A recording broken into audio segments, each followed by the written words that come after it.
During World War II, the German field marshals represented the pinnacle of military authority in the Third Reich. These men were entrusted by Adolf Hitler with the responsibility of executing his grand strategic vision of conquest across Europe and beyond. Their careers were built on decades of military training and experience, often spanning back to World War I, and they were regarded as some of the most competent commanders of their era. However, the very qualities that brought them success, discipline, strategic thinking, and loyalty, would also entangle them in moral and ethical dilemmas as they executed the often cruel policies of the Nazi regime. One prominent figure was Walter von Brauchitsch, a man born into a military family with generations of service in the German army. Brauchitsch rose steadily through the ranks, earning recognition for his organizational skills and strategic expertise during the early Blitzkrieg campaigns. He commanded critical operations in Poland, France, and the Low Countries, coordinating rapid advances that overwhelmed enemy defenses. The speed, precision, and coordination of his forces during these campaigns epitomized the German doctrine of Blitzkrieg, combining infantry, armor, and air support to deliver decisive victories. Yet, despite his successes, Brauchitz's career was increasingly undermined by Hitler's interventionism. Hitler's insistence on micromanaging military operations, particularly during the 1941 invasion of the Soviet Union, eroded the autonomy of his generals. When Operation Typhoon, the offensive aimed at capturing Moscow, failed, Brauchitsch suffered a heart attack, and his dismissal by Hitler later that year marked the beginning of his forced retirement. Maximilian von Weichs provides another illustration of the paradoxical nature of German field marshal careers. Von Weichs distinguished himself in France, where he led the Second Army during the 1940 campaign, contributing to one of the most rapid and decisive victories in modern military history. However, his appointment to command forces in the Balkans in 1944 placed him in charge of brutal anti-partisan operations in Yugoslavia and Greece. These campaigns, aimed at suppressing local resistance movements, involved systematic atrocities against civilians. The methods employed, while militarily effective in the short term, reflected the increasingly ruthless nature of Germany's war effort as its position became desperate. Von Weichs retired in March 1945 and would later be slated for prosecution at the Nuremberg trials, although he ultimately avoided trial for medical reasons. Schorsch von Kuchler, like many of his contemporaries, had a military career rooted in the traditions of World War I, joining the German army in 1900 and specializing in artillery. During World War II, he commanded the 18th Army and later Army Group North, taking part in the invasion of the Soviet Union. Von Kuchler's leadership was marked by aggressive tactics, but his campaigns were also marred by war crimes and the harsh treatment of civilians and prisoners of war. Promoted to Field Marshal in 1942, he was later relieved from command due to failures on the Eastern Front, highlighting the immense pressure placed on commanders by both operational setbacks and Hitler's interference.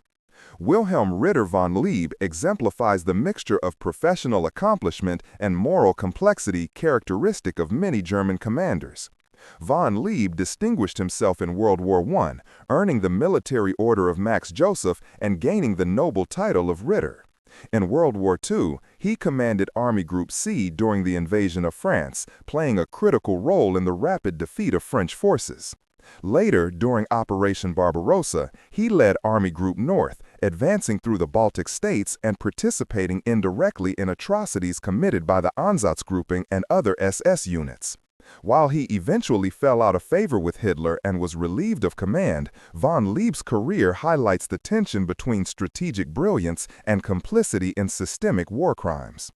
These field marshals and others like them were not just military tacticians. They were enmeshed in a political system that demanded both obedience and moral compromise. Their wartime successes earned them high status, but their loyalty to Hitler also tied them to campaigns of mass violence and complicity. Devastation. By examining their rise to power and the operations they commanded, we begin to understand how personal skill, ambition, and ideology intersected in the leadership of Nazi Germany, setting the stage for the profound consequences they would face after the war.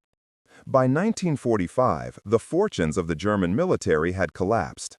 Field marshals who had once commanded vast armies and executed brilliant maneuvers were suddenly powerless in the face of Allied advances on all fronts. The surrender of Germany marked not only the end of a war, but also the abrupt fall from authority for its most senior military leaders. Many were arrested by Allied forces and investigated for their roles in planning and executing military operations that included war crimes, atrocities against civilians, and the mistreatment of prisoners of war. Walter von Brauchitsch, despite his prominence, died before facing trial. Arrested by British forces in August 1945, he awaited prosecution for alleged war crimes, only to succumb to pneumonia in 1948. His death before trial illustrates the uncertainty surrounding justice for high-ranking German officers. Some would escape accountability due to circumstance rather than deliberate intervention. In contrast, Maximilian von Weichs faced an intended trial at the Nuremberg trials, specifically the U.S. Army hostages trial, which investigated crimes committed in the Balkans. Despite evidence of widespread atrocities during his command, von Weichs was excused from the proceedings for medical reasons. His avoidance of prosecution underscores the inconsistencies in post-war justice, where logistical, political, or personal factors could determine whether a senior officer faced trial. Schorsch von Küchler experienced a more direct confrontation with accountability. Arrested by American forces, he was tried in the High Command trial for his role in war crimes and crimes against humanity on the Eastern Front.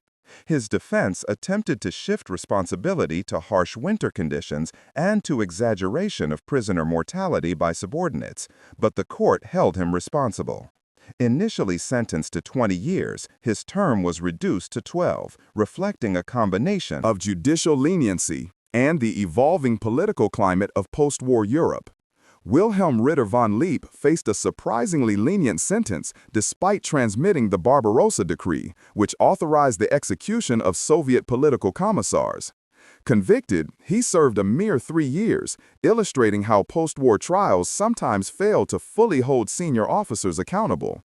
The disparity between the gravity of von Leip's involvement and his relatively light punishment reflects broader challenges in prosecuting complex chains of command, especially when evidence of direct involvement was limited. Paul Ludwig Ewald von Kleist faced one of the harshest post-war fates.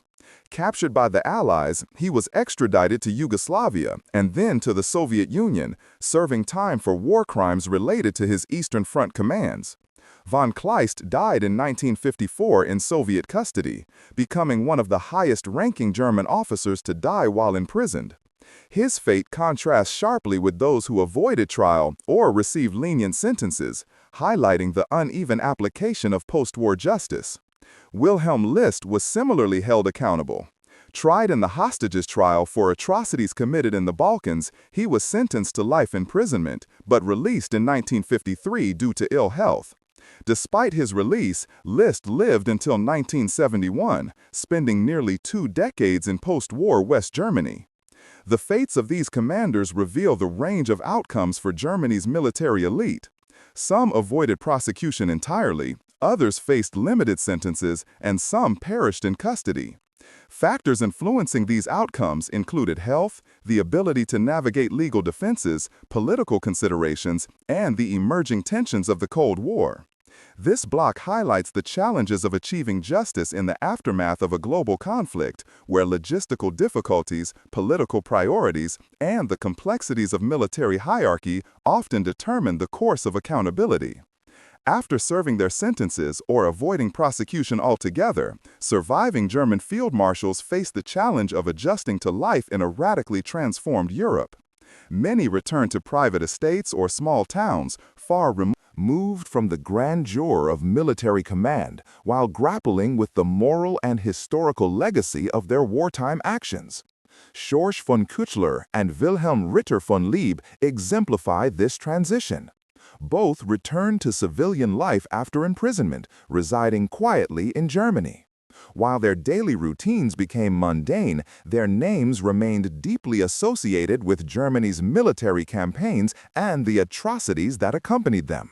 These commanders had to navigate not only the practical challenges of reintegration, but also the historical reckoning that would shape public memory for decades to come. Paul Ludwig Ewald von Kleist, by contrast, never experienced freedom. His death in Soviet captivity in 1954 marked the tragic end of a career that had once spanned decades and multiple wars. Von Kleist's fate serves as a stark reminder of the enduring consequences of command in a regime responsible for widespread atrocities. Wilhelm List offers an example of a commander who lived long after his release, witnessing the reconstruction of West Germany and the emergence of a new political order. His extended post-war life contrasts with the brevity of some other fates, showing how health, circumstances, and political decisions influenced the trajectories of former commanders. The lives of these field marshals also underscore the tension between military skill and moral responsibility. Many were celebrated for their tactical brilliance, yet they were complicit in the crimes of a totalitarian state. The post-war era forced them and the world to grapple with this duality. How should history remember men who were extraordinary military minds but also agents of immense human suffering? Ultimately, the story of Germany's field marshals after 1945 provides insight into the complexities of accountability, the limits of justice, and the enduring impact of individual choices in the context of war. Their post-war experiences, ranging from imprisonment and death to quiet retirement, reflect the broader struggle to reconcile the achievements and atrocities of those who served a regime that left a scar across the globe. These narratives remind us that history is never purely black and white. It is shaped by human ambition, obedience, and the moral dilemmas faced in extraordinary circumstances.